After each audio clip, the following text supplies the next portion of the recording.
I realize we're very close to the end of our usual hour together.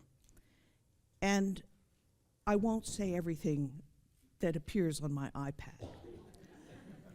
But I do want to share a few minutes of reflection with you about what it means that we're at this moment in time here when there is a passport to the future, to your future.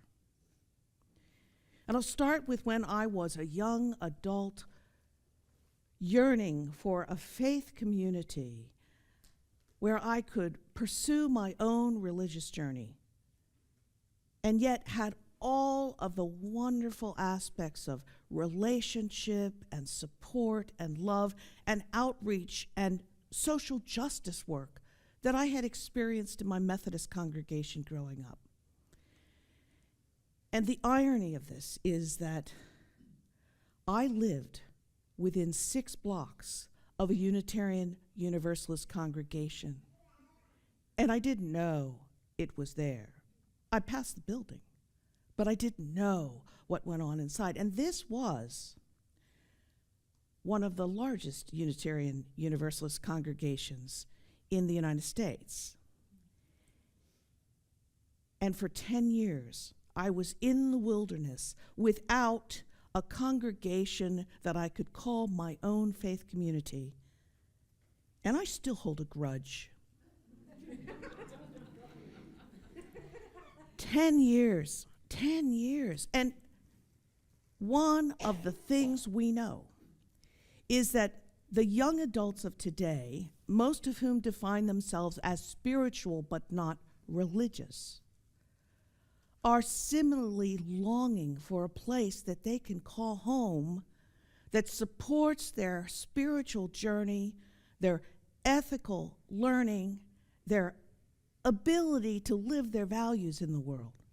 And if they don't know that we're here, how can they find us? Why would we want to hold just to ourselves something that is so wonderful that we have members here who have been members for 50 years? Why would we do that?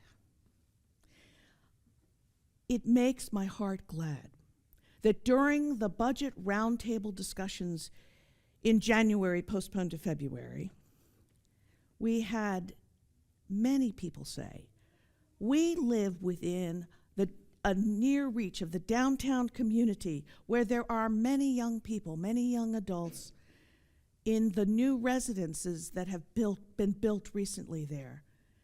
And we need to reach out to them. And this isn't about because, oh, we just want to grow. Oh, we want more members. This is because the world needs Unitarian Universalism. There are young people out there who, like me, were yearning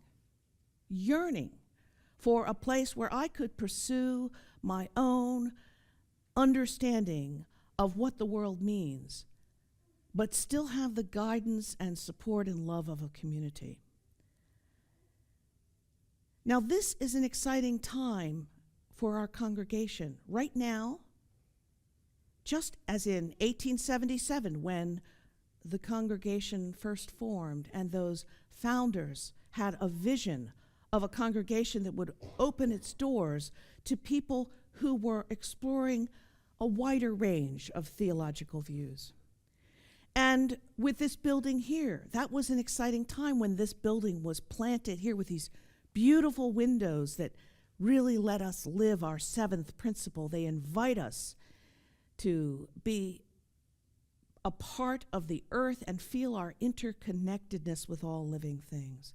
And today, with the insights that are just emerging in this congregation about the importance of relationships, the importance of our connections to one another, and the challenge that faces us to reach out to let more people know about Unitarian Universalism, the challenge to build relationships through our programs for adults and children, and really fun congregational events like the one last night, and a challenge to build relationships more deeply with our Faith in Action partners.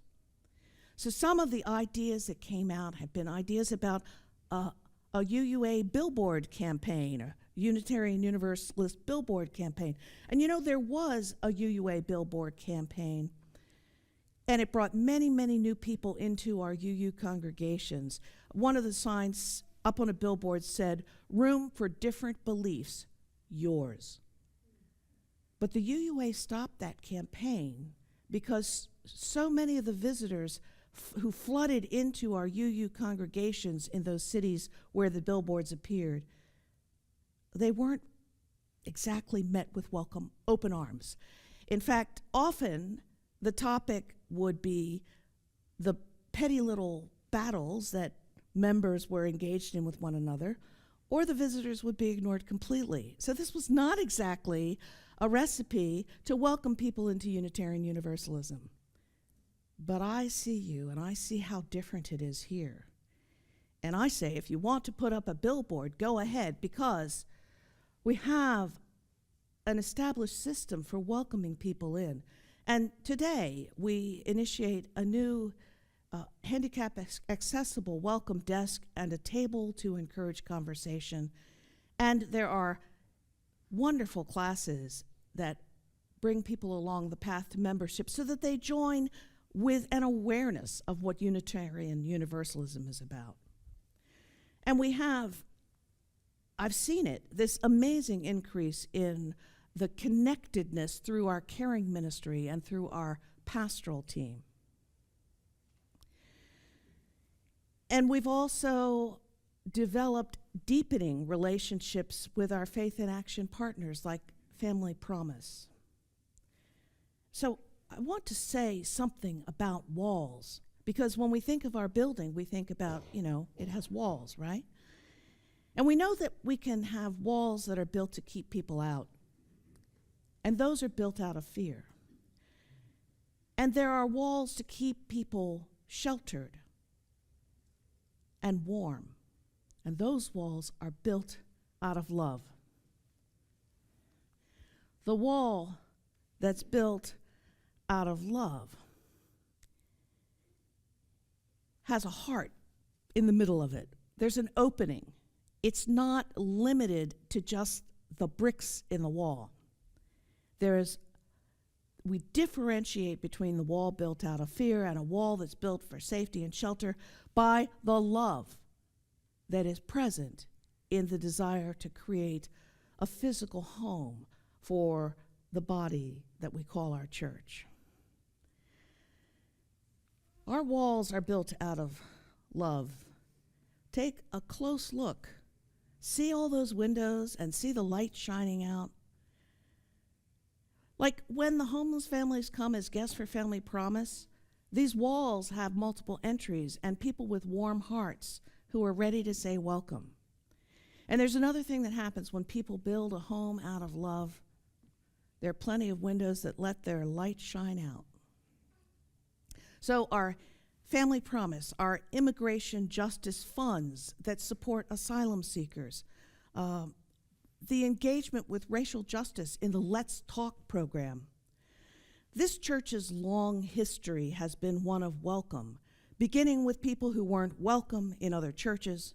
Those who came before us continued to make their tent bigger, to push the sky higher, so that this roof that shelters people with different faiths, and we gather each Sunday as people of one religion. The values that unite us are also the values that send us out into the world, shining the light of love that we carry. When I co-taught the Kids Celebrate class, it was inspirational to me. We gave them a little book called Becoming, which contains short readings and poems that are part of the philosophy of Unitarian Universalism. And watching these kids work with the readings in the book as all of them learn to speak out, to stand up straight, to fix their eyes on their listeners as they boldly proclaimed the truths that tugged at their hearts. It was amazing. The truths that they chose to talk about are truths that place love at the center of all our relationship, the truths that welcome people in. We have a long tradition of creating walls of love, walls that are permeable, walls that invite people in and let the love shine both inside and out. This morning, we celebrate the future that you are building together. The financial commitment that's part of membership is a way of opening up. It's a way to make sure that the home people started 142 years ago is still going strong into the future. And you are poised and ready. You're at the very edge of a springboard, ready to leap into the future that you envision, that you are creating. Soon you'll have a new senior minister who longs to join you in this journey. You are the ones with the vision, the passports, the passwords. From generation to generation, love, like a carefully loaded ship, crosses from past to present and into the future. For now, you are that ship.